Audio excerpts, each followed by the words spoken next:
Friends, அடிக்கிற வெயிலுக்கு இதமாக ஏதாவது ஃபால்ஸில் குளிச்சா நல்லா இருக்குன்னு தோணுதா? டோன்ட் வரி, உங்களுக்காக தான் இந்த வீடியோ. தமிழ்நாட்டில் இருக்கிற டாப் 10 ஃபால்ஸ் பற்றி தான் இந்த வீடியோவில் நம்ம பார்க்க போகிறோம். அதுக்கு முன்னாடி hi friends, welcome to Ganapathi's travel and reviews. நம்ம சேனலில் பார்த்தீங்கன்னா ஒவ்வொரு டிஸ்ட்ரிக்டில் இருக்கிற டாப் 10 டூரிஸ்ட் பிளேசஸ் பற்றியும் ஃபேமஸான டூரிஸ்ட் பிளேசஸ் பற்றியும் தொடர்ச்சியாக வீடியோக்கள் போட்டுட்டுருக்குறாங்க. அதோட லிங்க் எல்லாம் நான் உங்களுக்கு டிஸ்கிரிப்ஷனில் தரேன். சரி வாங்க நாம் இப்போ வீடியோக்குள்ளே போகலாம். மணிமுத்தாறு அருவி திருநெல்வேலியிலிருந்து சுமார் 50 கிலோமீட்டர் தூரத்தில் இந்த அருவி இருக்குங்க. இந்த நீர்வீழ்ச்சி பார்த்திங்கன்னா மருத்துவ மூலிகைகள் நிறைந்த மலைப்பகுதியில் பாயறதுனால இது ஒரு மூலிகை அருவி அப்படின்னு அழைக்கப்படுது. இந்த நீர்வீழ்ச்சியானது மணிமுத்தாறு அணைக்கட்டின் மேல் பகுதியில் 6 கிலோமீட்டர் தொலைவில் அமைஞ்சிருக்குங்க. மேலும் இந்த மணிமுத்தாறு நீர்வீழ்ச்சி பார்த்திங்கன்னா ஒரு சுற்றுலாத்தலமாகவும் இருக்குது. கவி அருவி. இந்த கவி அருவியானது கோயம்புத்தூர் மாவட்டம் பொள்ளாச்சி அருகே ஆழியாறு வனப்பகுதியில் அமைஞ்சிருக்கிற ஒரு அழகான இயற்கை நீர்வீழ்ச்சிங்க. இது ஆழியாறு அணையில் இருந்து சுமார் 6 கிலோமீட்டர் தொலைவிலும் பொள்ளாச்சியிலிருந்து 30 கிலோமீட்டர் தொலைவிலும் வால்பாறை செல்லும் சாலையில் இருக்குங்க. பசுமையான காடுகளுக்கு மத்தியில் அமைந்துள்ள இந்த அருவி தெளிவான மற்றும் புத்துணர்ச்சியூட்டும் நீருக்கு பெயர் பெற்றது. கிள்ளியூர் அருவி. இந்த கிள்ளியூர் அருவி சேலம் மாவட்டம் ஏற்காடு மலைப்பகுதியில் சேர்வராயன் மலைத்தொடரில் அமைந்திருக்கிற ஒரு அழகான நீர்வீழ்ச்சிங்க. 300 அடி உயரத்திலிருந்து விழும் இந்த அருவி ஏற்காடு ஏரி நிரம்புறப்ப பொங்கி வழியும். அதை பார்க்க அவ்வளவு சூப்பராக இருக்குங்க. இந்த அருவி ஒரு சிறந்த ட்ரெக்கிங் மற்றும் சுற்றுலாத்தலமாகவும் இருக்குது. கும்பக்கரை அருவி. இந்த அருவியானது தேனி மாவட்ட பெரிய குளத்திலிருந்து 9 கிலோமீட்டர் தொலைவில் மேற்கு தொடர்ச்சி மலையடிவாரத்தில் கொடைக்கானல் மலைப்பகுதியில் உருவாகும் ஒரு அழகான இயற்கை அருவிங்க. இந்த நீர்வீழ்ச்சி பார்த்திங்கன்னா 2 நிலைகளில் பாறைகள் வழியாக கீழே விழுகும். அதனால் ஆண்டு முழுவதும் நீர்வரத்தையும் இந்த அருவி கொண்டு இருக்குது. மேலும் இந்த நீர்வீழ்ச்சியும் ஒரு முக்கிய சுற்றுலாத்தலமாகவும் இருக்குங்க.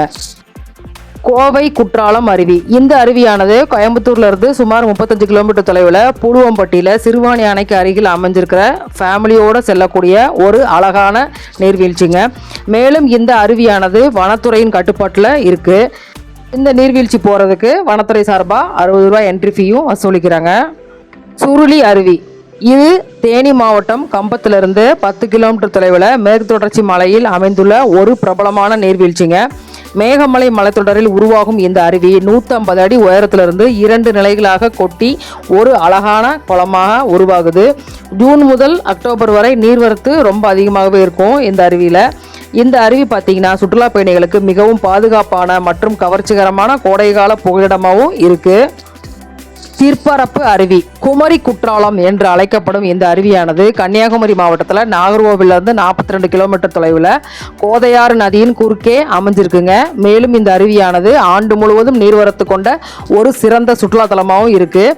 இங்கு படகு சவாரி, குழந்தைகள் பூங்கா மற்றும் அருகில் ஒரு சிவன் கோவிலும் இங்கே இருக்குங்க. ஆகாய கங்கை நீர்வீழ்ச்சி. இந்த அருவியானது நாமக்கல் மாவட்டத்தில் உள்ள கொல்லிமலையில் அமைந்திருக்கிற புகழ்பெற்ற ஒரு நீர்வீழ்ச்சிங்க. இது பஞ்ச நதி ஓடையிலிருந்து சுமார் 300 அடி உயரத்திலிருந்து விழுது. அரப்பளீஸ்வரர் கோவிலுக்கு அருகில் உள்ள இந்த இடம் பசுமையான காடுகள் மற்றும் மலைகளுக்கு நடுவில் அமைந்து இயற்கை ஆர்வலர்களுக்கு பிடித்தமான ஒரு சுற்றுலாத்தலமாகவும் இருக்குங்க. குற்றாலம் அருவி. இந்த அருவியானது தென்காசி மாவட்டத்தில் மேற்கு தொடர்ச்சி மலையில் அமைந்துள்ள ஒரு புகழ்பெற்ற நீர்வீழ்ச்சி மற்றும் சுற்றுலாத்தலங்க. இந்த குற்றால அருவி சிற்றாறு, மணிமுத்தாறு, பச்சையாறு மற்றும் தாமிரபரணி ஆறுகளால் உருவான ஒரு அருவியாக இருக்குது. சுமார் 60லேருந்து 92 மீட்டர் உயரத்திலிருந்தும் கொட்டுது. மேலும் இங்கு பிரதான அருவி பழைய குற்றாலம் அருவி, ஐந்தருவி, புலி அருவி, தேனருவி, செண்பகாதேவி அருவி, பழத்தோட்ட அருவி மற்றும் சிறிய அருவி என மொத்தம் 9 அருவி இருக்குங்க. இந்த அருவிகளில் விழும் நீரில் மூலிகை குணம் இருப்பதாக நம்பப்படுது. இங்கு இருக்கும் குற்றாலநாதர் கோவிலும் ரொம்ப சிறப்பு வாய்ந்தது. ஒகேனக்கல் அருவி. இந்த அருவியானது தருமபுரி மாவட்டத்தில் பெண்ணாகரத்திலிருந்து 16 கிலோமீட்டர் தொலைவில் காவிரியில் அமைந்திருக்கிற ஒரு பிரபலமான சுற்றுலாத்தலமாக இருக்குது. இந்தியாவின் நயகரா என்று அழைக்கப்படும் இது புகையும் நீர் திவலைகளால் இந்த பெயரை பெற்றது. மேலும் இங்கே இருக்கிற பரிசல் சவாரி, மூலிகை எண்ணெய் குளியல் மற்றும் மீன் வறுவல் ரொம்ப பேர் போனதுங்க, ரொம்ப ஃபேமஸானது.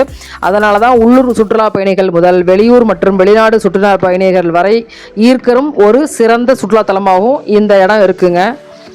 நாம் இப்போ பார்த்த டாப் 10 ஃபால்ஸ் தவிர கொடிவேரி அணை, பைக்கரா ஃபால்ஸ், தலையாறு ஃபால்ஸ், பஞ்சலிங்க அருவி, ஜலகம்பாறை ஃபால்ஸ் போன்றவையும் தமிழ்நாட்டில் இருக்கிற முக்கியமான அருவிகள் மற்றும் அணைங்க. இன்னும் ஏதாவது முக்கியமான அருவி விட்டு போயிருந்தா தெரிஞ்சவங்க கமெண்ட் பண்ணுங்கள்.